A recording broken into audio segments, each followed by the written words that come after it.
Halo teman-teman semuanya, kembali lagi pada teori kepribadian Henry Murray yang akan dibawakan oleh kelompok 20 Psikologi Kepribadian 2 dengan anggota Sinar Linda Malawu 208600253, Boris Teresa Sihombing 208600318, Joshua Simanjuntak 188600467 dengan dosen pengampu Bapak Yudhistira Fauzi Indrawan, MPSI Psikolog.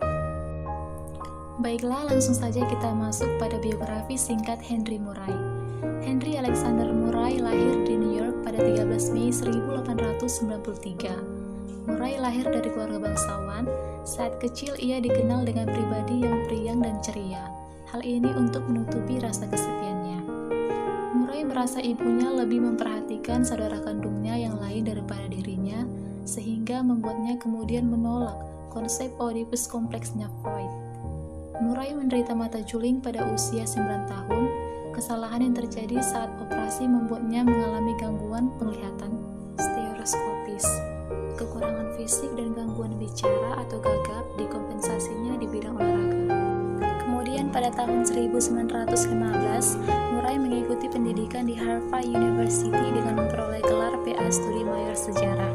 Selanjutnya, Murray melanjutkan pendidikannya di Columbia University of Michigan and Surgeons tahun 1919. Setahun berikutnya, ia memperoleh gelar MA dari Columbia University. Kemudian ia mengambil spesialis bedah selama 2 tahun. Lalu Murray masuk ke Cambridge, London dan mendapat gelar PhD. Menjalin kehidupan pernikahan diwarnai perselingkuhan yang kemudian membuatnya berinteraksi dengan Charles Jung.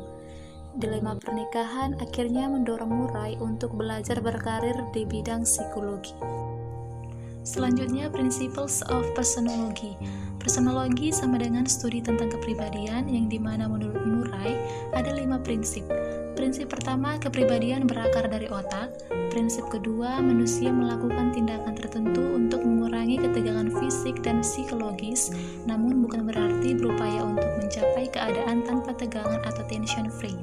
Prinsip ketiga, kepribadian berkembang sepanjang waktu dan dibentuk dari semua kejadian yang dialami selama hidupnya. Prinsip keempat, kepribadian berubah dan progresif, bukan tetap atau statis. Prinsip kelima, individu bersifat unik namun juga memiliki kesamaan dengan orang lain. Kemudian pembagian kepribadian Murray. Yang pertama ada id, yang berisi semua kecenderungan impulsif bawaan yang memotivasi dan menggerakkan perilaku manusia. Namun selain impuls primitif dan amoral, id juga berisi kecenderungan untuk berempati, mengidentifikasi dan menguasai lingkungan. Kekuatan atau intensitas id berbeda-beda antara individu.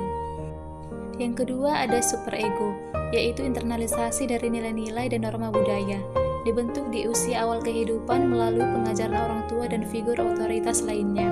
Kelompok teman sebaya serta literatur dan mitologi budaya ikut membentuk superego. Dibangun sepanjang hidup, bukan hanya di 5 tahun pertama kehidupan.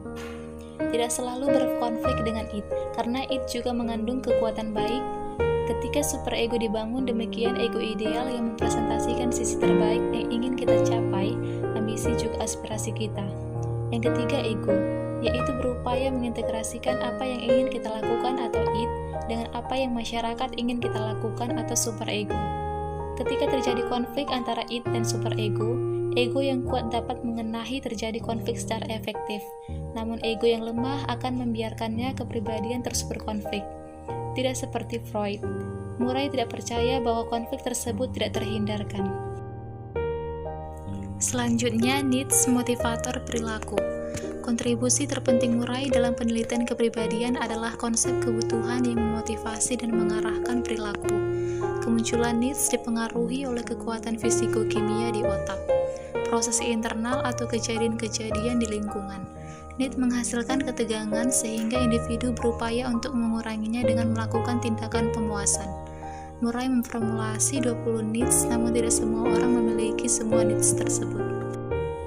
Adapun needs tersebut yaitu yang pertama ada abasement, yang kedua ada achievement, yang ketiga ada affiliation, yang keempat ada aggression, yang kelima ada autonomy, yang keenam ada contraction, yang ketujuh ada dividends, yang ke-8 ada deference, yang ke-9 ada dominance, yang ke-10 ada exhibition, yang ke-11 ada hermaphrodites, yang ke-12 ada infavoidance, yang ke-13 ada nurturance, yang ke-14 ada order, yang ke-15 ada play, yang ke-16 ada rejection, yang ke-17 ada sentience, yang ke-18 ada sex, yang ke-19 ada succurrence, dan yang ke-20 ada understanding.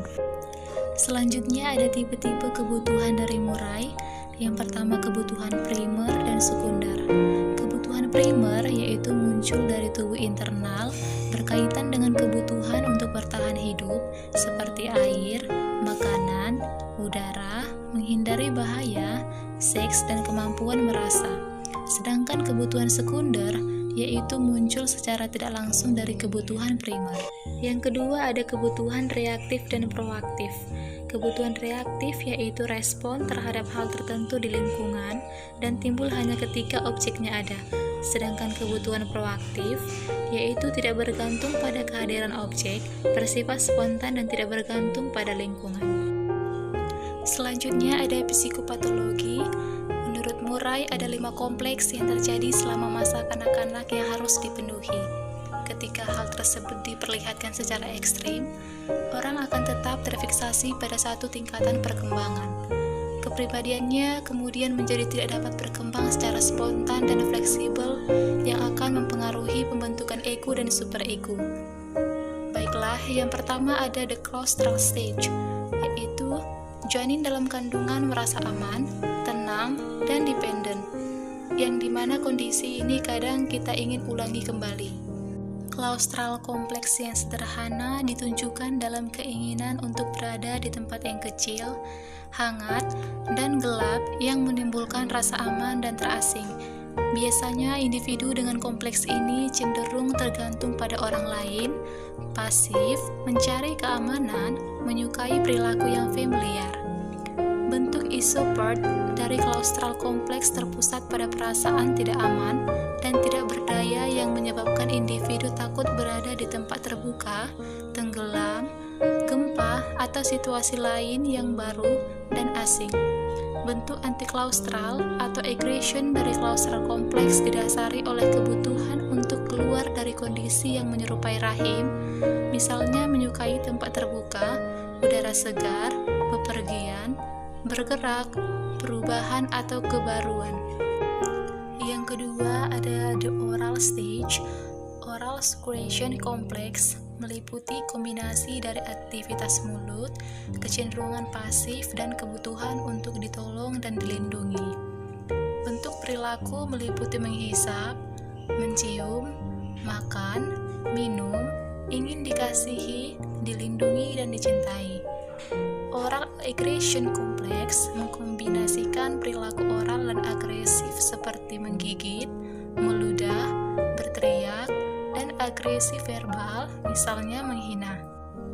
Karakteristik perilaku dari oral rejection complex meliputi muntah, pemilihan makanan, makan sedikit, takut kontaminasi oral, mengasingkan diri, dan menghindari ketergantungan pada orang lain.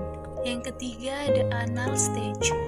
Agresi sering menjadi bagian dari kompleks ini dan ditunjukkan dalam bentuk menjatuhkan dan melempar barang, menembak, dan membuat ledakan. Individu dengan kompleks ini biasanya jorok dan kurang rapi. Anal retention kompleks ditunjukkan dalam bentuk menabung, menyimpan, mengumpulkan benda-benda dengan bersih, rapi, dan teratur. Yang keempat ada the urethral stage. Urethral kompleks diasosiasikan dengan ambisi berlebihan, ekshibisi, ngompol, dorongan seksual besar, dan cinta diri. Kadang disebut Icarus kompleks karena individu dengan kompleks ini memiliki cita-cita yang terlalu tinggi dan mimpi mereka hancur oleh kesalahan. Yang kelima ada the genital or castration stage. Murray tidak setuju dengan Freud bahwa ketakutan akan kastrasi merupakan inti kecemasan pada laki-laki dewasa. Murray menginterpretasikan castration kompleks sebagai fantasi anak laki-laki bahwa penisnya mungkin dipotong. Murray percaya bahwa ketakutan tersebut muncul dari masturbasi kanak-kanak dan hukuman orang tua atas perilaku tersebut.